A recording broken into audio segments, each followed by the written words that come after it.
Hey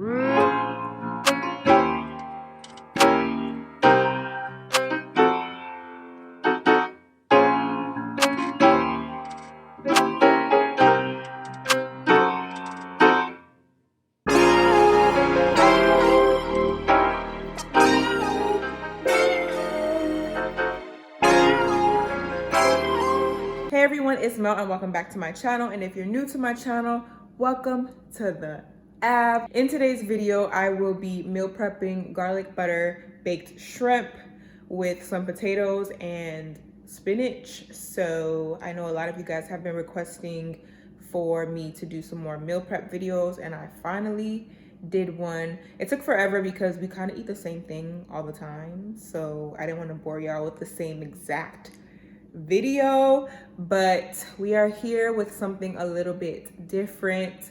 I went ahead and meal prepped for my mom, and I just wanted to show you guys what I did and how I did it. Sorry if the light keeps going in and out because we are using natural lighting.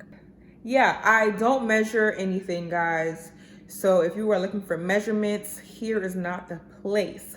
I would suggest you go to Pinterest, but I'm Haitian and we don't really measure anything. We just taste, and if it tastes good, then we stop. If it's missing a little bit more sel, we add a little bit more. So, but I will be leaving all of like the ingredients and everything that I use in the description box if you are interested in trying this meal prep out for yourselves. Be sure to like this video, and if you are not subscribed to my channel already, what you doing? Like, what are you doing? Go ahead and hit that subscribe button and hit that notification bell right next to it so you can be notified whenever I upload a new video. Let's go.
Ryan Little.